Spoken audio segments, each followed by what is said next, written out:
Welcome to the UnionDues podcast.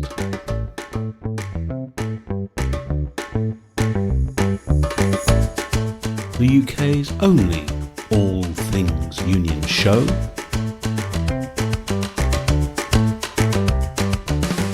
Carefully curated for your digital, downloadable listening pleasure.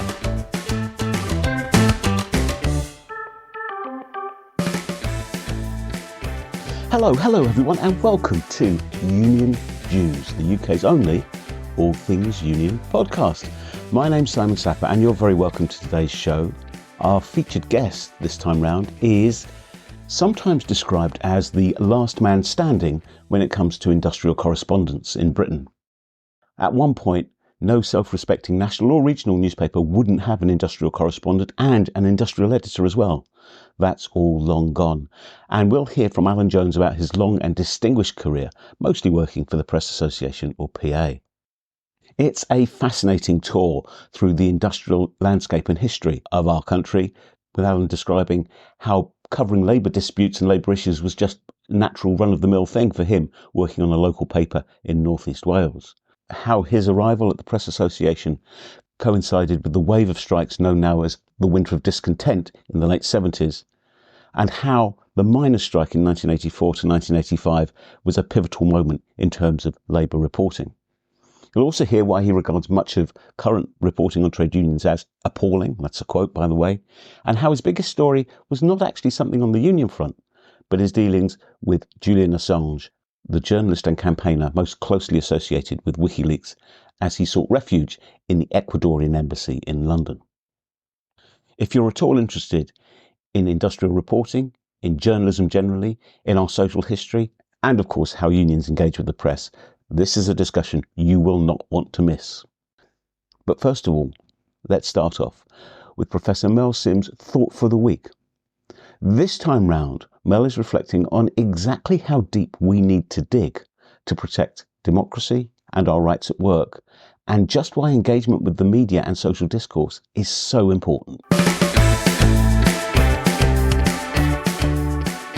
I guess a lot of us who listen to the UnionDues podcast know more about trade unions than many people.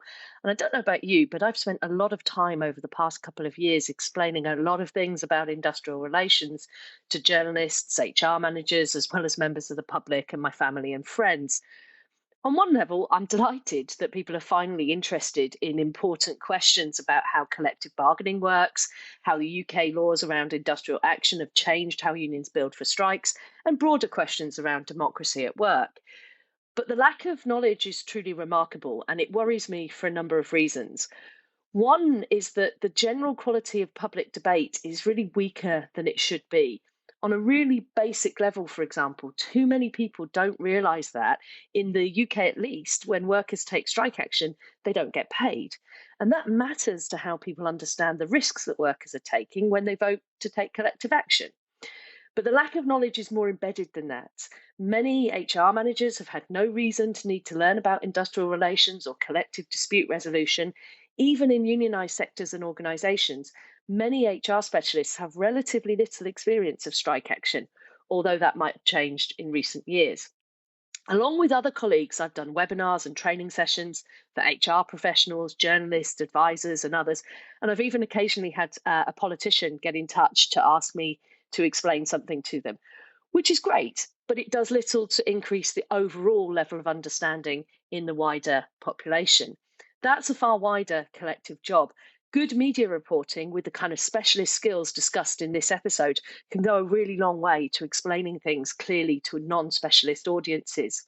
Other agencies such as ACAS in the UK do a really brilliant job of providing education and training to both employers and workers, albeit within limited resources. And we can all do our bit to help others understand the dynamics of industrial relations. But I can't help feeling that it damages all of us that there are relatively few spaces where the basics of industrial relations are presented. As a result, ideas like industrial democracy and social dialogue, along with their social and economic benefits, are still too often the domain of us specialists. I've certainly made it my job to try and educate widely, not just in the classrooms where I get to teach. And more of us working in that space, the better. But there is certainly a lot of work to do, and we need to keep working away to increase the broad understandings of these issues in our communities.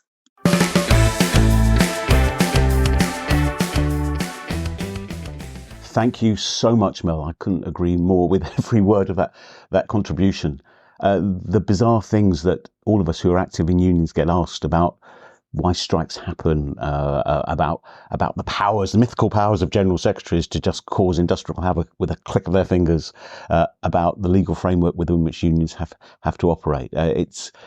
There is a real deficit in terms of public understanding and public debate, of course, about these things. And I'd be interested, listeners, in your stories about what's the most bizarre thing you've ever been asked about either your work or trade unions or industrial relations generally. You can email your submissions at uniondues@makesyouthink.com, or you can post them on X @DuesUnion.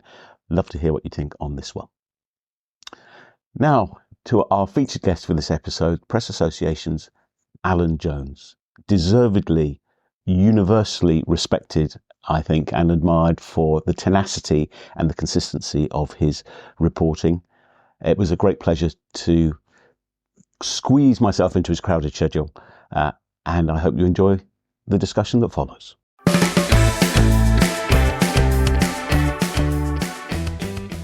Alan Jones, thank you very much indeed for joining us on the UnionDues podcast. You have been described as the last man standing in Labour reporting, but how did you get into being a Labour correspondent? What was your journey, as it were? And how you kept going all these years?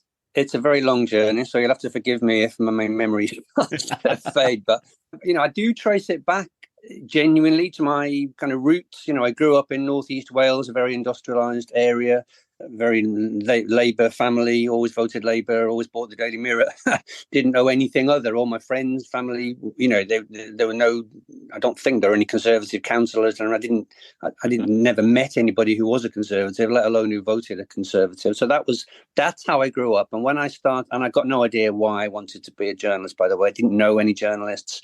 I wasn't particularly good academically. I liked school for the different reasons, but I was actually very keen to become a reporter. I don't know why. I had one day work experience when I was 15, and kind of one day was enough, really.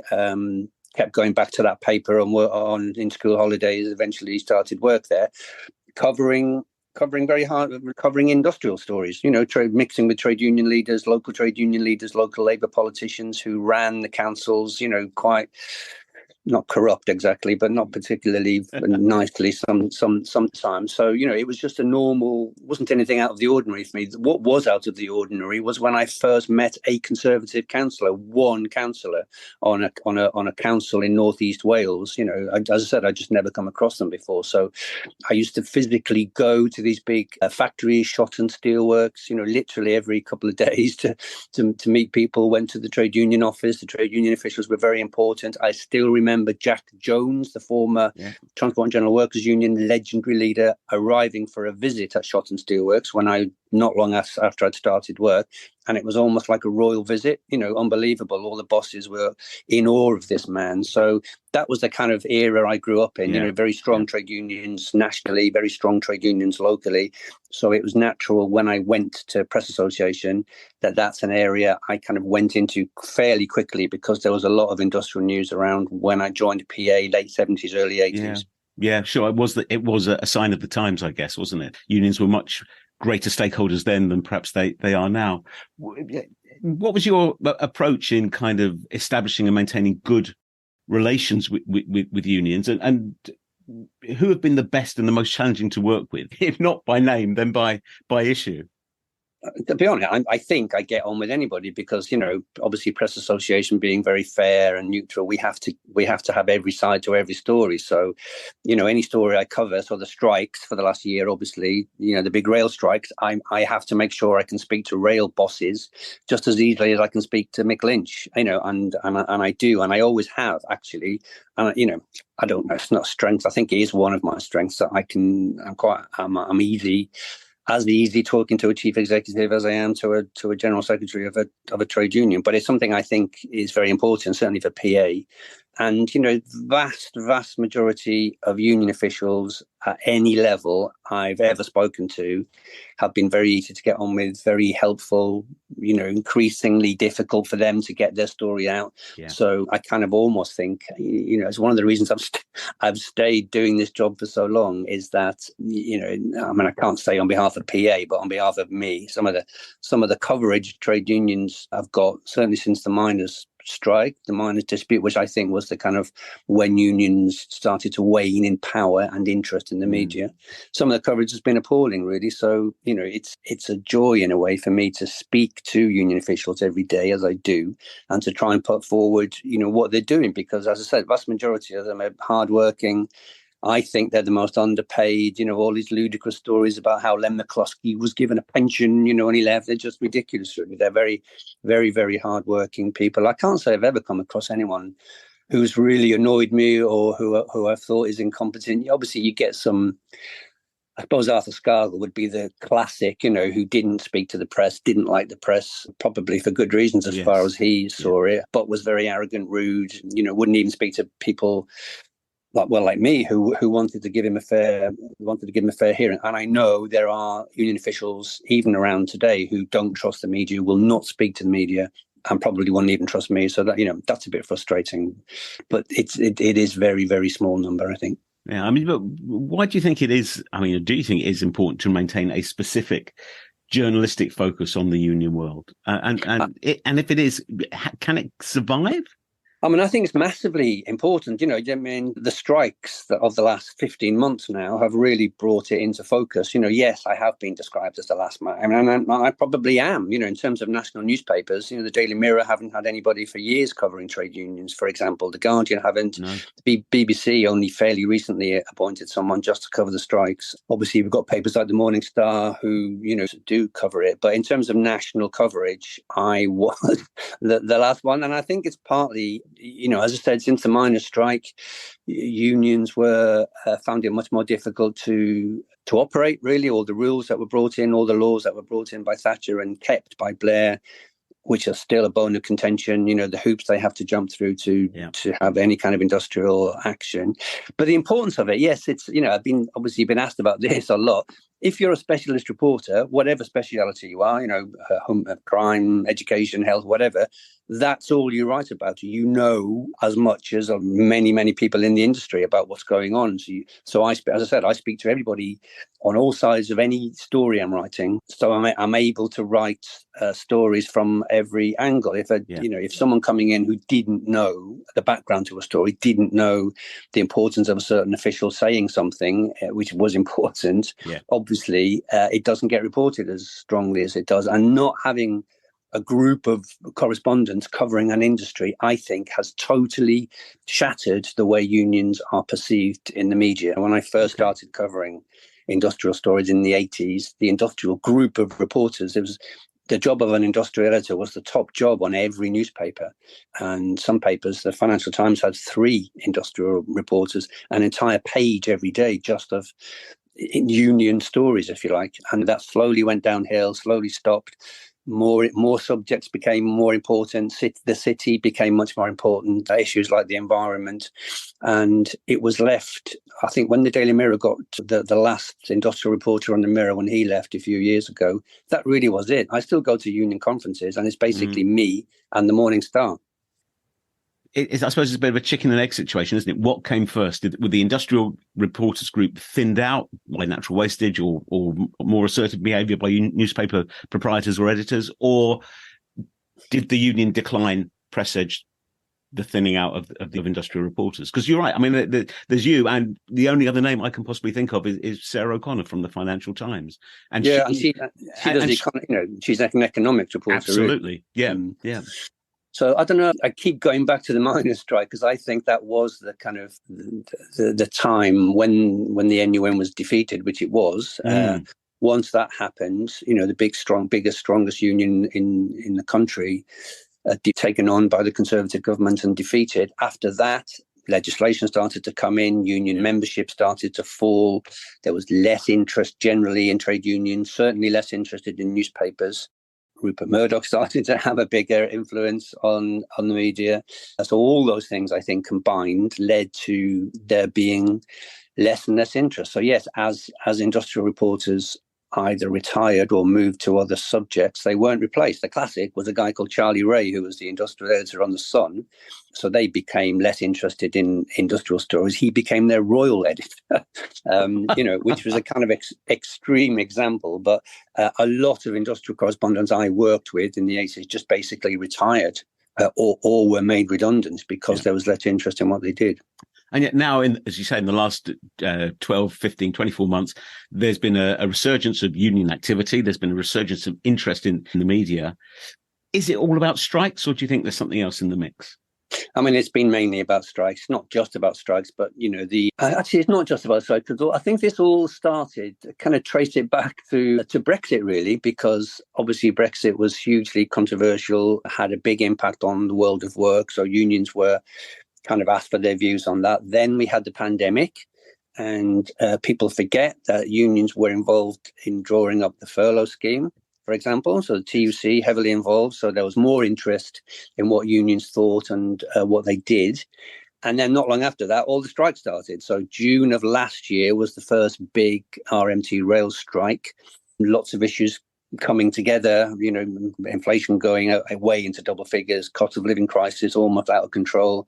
All these people worked during the pandemic expecting a decent pay rise, not given anything. So after that, it did become about strikes, but, it wasn't just strikes for strike's sake. There were proper reasons why people were going on strike. We've seen the most extraordinary number of people on strike in the last 15 months or so. You probably forget, but barristers were on strike, standing outside the High Court holding placards. Obviously junior doctors and consultants are still involved in strikes. Teachers, nurses, civil servants, people who've just never been on strike before. And it wasn't just pay; it was their workload as well.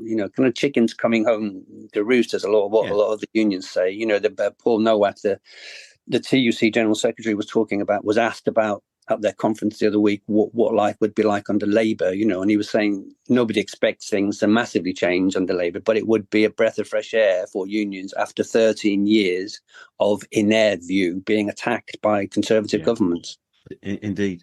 Indeed. What if you look back over the stories you've covered over the years? Are there any that particularly stand out as in terms of importance or impact or changing the narrative or perception of the public? Yeah, I mean, the biggest ones I've covered have not to do with industry. I was in Belfast. I used to go to Belfast quite a lot, and I broke the story about Julian Assange turning up at the Ecuadorian embassy. So those would be the biggest stories I've ever covered. But in terms of, just the big strikes, the big fire service strikes. The very first one I covered in late 70s, that would be, wouldn't it? In the late 70s, when they brought in these Green Goddess vehicles, and I was chief reporter on a local newspaper in Guildford, and it was probably the first really big national strike which had local connotations that I was in charge of, if you like. And I can still remember sending reporters out wherever the Green Goddesses were based and getting them to follow them around, and that was huge. I remember thinking, why on earth is the government allowing firefighters to go on strike? And then, of course, there's been several strikes of firefighters since then. I mean, I think the miners' strike would have to be the big one because it was so long and vicious. And it was that set new benchmarks in all sorts of negative ways, totally. In terms of the industrial relations and civil liberties landscape, you could say as well. I mean, totally. I literally covered it virtually every day for a year, and I was at Orgrave for the Battle of Orgrave. Used to follow Scarborough around picket lines everywhere. Was chased by pickets because they perceived the press to be part of the government's machine, and it was huge. So the violence, the viciousness, just the demise. You could see as it went on. You could almost see what was going to happen, and the demise of that industry, these proud people reduced to, throwing bricks at families, not speaking to each other. I mean, I went back to coalfields for several years after that to cover what was there, what happened to coalfields. And it was devastating, literally devastating. Some people never worked again. Some people never talked to their family again if they worked or didn't work, whichever side they were on. And, in a way it still resonates. Coal is still a big story. And the fact that the National Union of Miners has, I don't know, a couple of thousand members now is a kind of, it's a legacy of what happened there. So that would be the one big dispute which I will remember forever, really. You mentioned Julian Assange and breaking the story of him going into the Ecuadorian embassy where he was held up for so long. How did you come to be in the right place at the right time for that? And why do you think his story is so important? I mean, I had a contact. He was actually a trade union contact who had a contact with the Ecuadorian embassy, who contacted him to say, do you think we could get some publicity about this? So he told me, and it's probably the biggest story I've ever broken. I waited for Julian to arrive and then wrote the story. And within about an hour, 30, 40 international TV crews were outside the embassy. I used to go into the embassy quite regularly to interview Julian. I mean, I think it's an absolute, again, it's me speaking. I can't, PA doesn't take a view on these things. We're not a kind of campaigning type organization for different, things. But personally speaking, and as a journalist and as an NUJ member, it's an absolute outrage that he's being kept in a high profile, high secure prison, when he's a journalist. And I think it's an absolute scandal.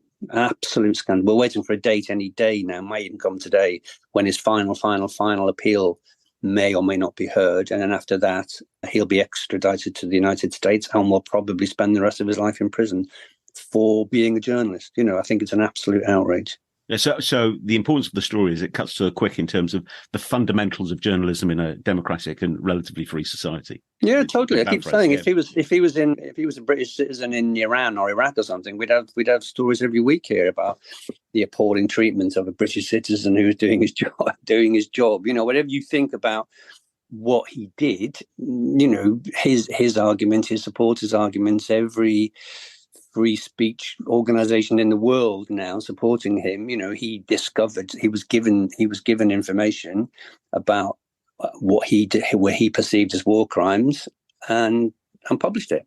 And there's an argument that he should be decorated, not detained.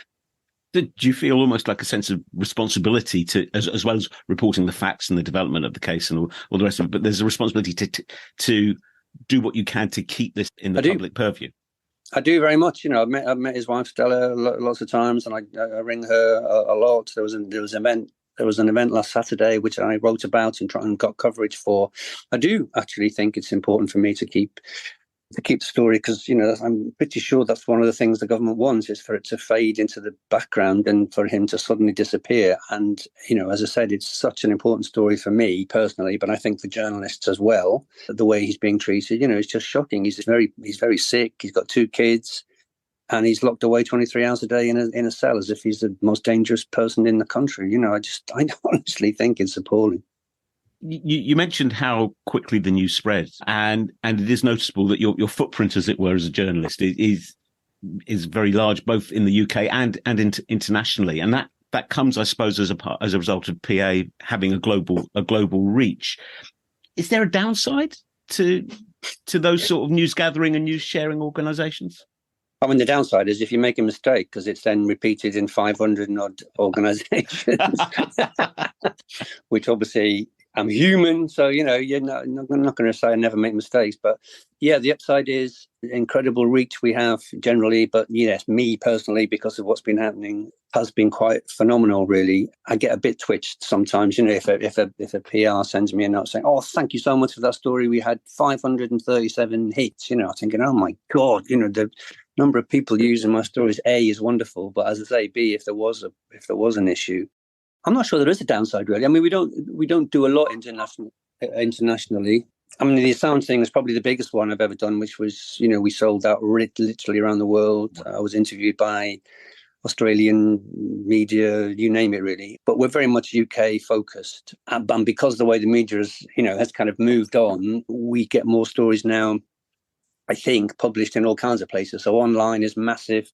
There are so many online publications. Newspapers have online outlets as well, so any one story I write can be used literally several hundred times. And as I said, The downside is, if there's a problem with it, you're not trying to rectify a problem when that many people have used a story, as you can imagine, would be an absolute nightmare, and it does happen. Yeah, for sure. And I suppose the feedback you get, or the responses you get, what's the most surprising place or one that you've received? Or are you beyond that now, in the sense that you recognise people anywhere in the world could read the stuff that's posted online? Yeah, no, I do get that. I suppose I'm trying to think. I don't know how it happened, but Russia Today got hold of one of my stories, and it wasn't the Assange story. It was a strike story, and a lot of people were very suspicious about Russia Today and how they were explaining stories, and they called me and told me they were using one of my stories and asked me to do an interview. As it happened, I couldn't do it. I wouldn't mind it, to be honest, but I couldn't do it. But that was probably the most surprising. I mean, every time an international radio station or TV station contacts me, I think, oh my, how on earth did they get hold of that story? So, in terms of the British media, obviously all the national newspapers, all the major regional papers use our stories. So I get stories in all of those publications, certainly every week. So if we go back to kind of first principles, as it were, and we think about the unions and their engagement with the media, how can unions create and maintain a more effective relationship with the media? Or, I'm thinking particularly of people like Mick Lynch, for example, have they actually taken it as far as they can? Again, it's a very interesting question, and it's one I have been asked before, actually. And looking back to when I first started, trade unions were pretty poor at press relations, actually. A lot of them didn't even have press officers. It was a national officer or a regional officer would deal with the press. Fast forward to not just now, but the last several years, every major trade union has a campaigns and communications department, as it's called, who deal with the press, and they are as good as it gets. Some of them are ex-journalists anyway, so they write very good press releases. They've got an eye for a story. They know how to contact people in the media. The problem has been, up until fairly recently, the lack of interest in trade unions.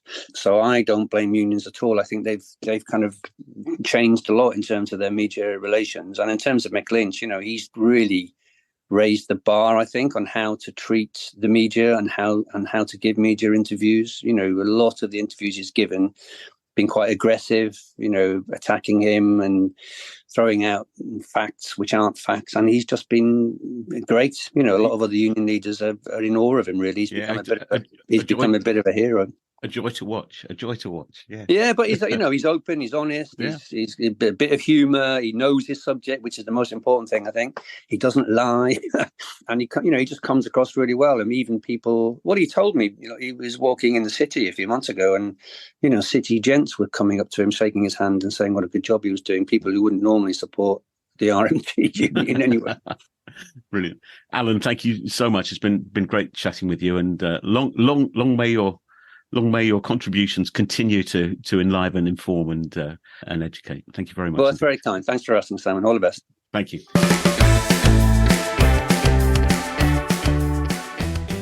Well, I hope you'd agree that was quite a tour de force. And I really hope you enjoyed that chat between Alan and myself.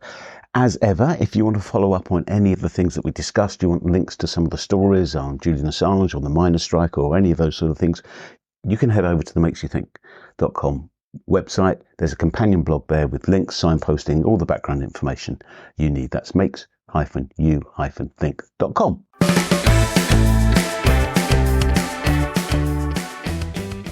Well, that's us just about out of time for this episode. Thank you so much for your company over the last half hour or so. Hope you've really enjoyed and liked what you've heard.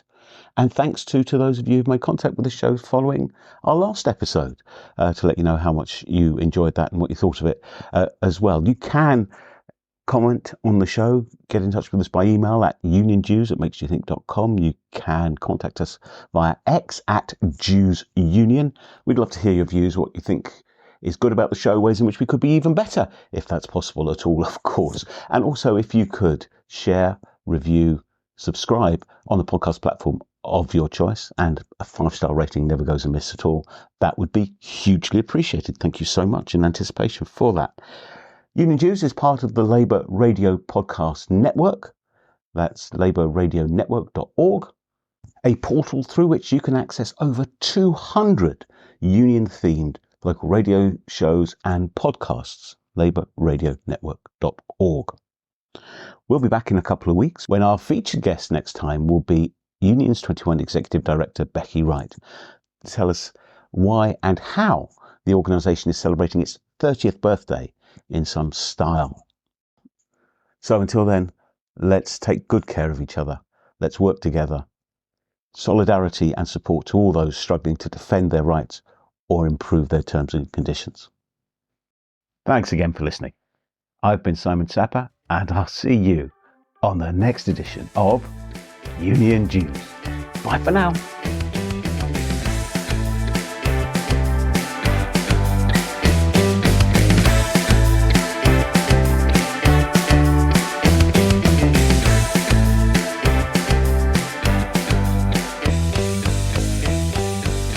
You've been listening to the UnionDues podcast. Music was by Scott Holmes. It was a Makes You Think production.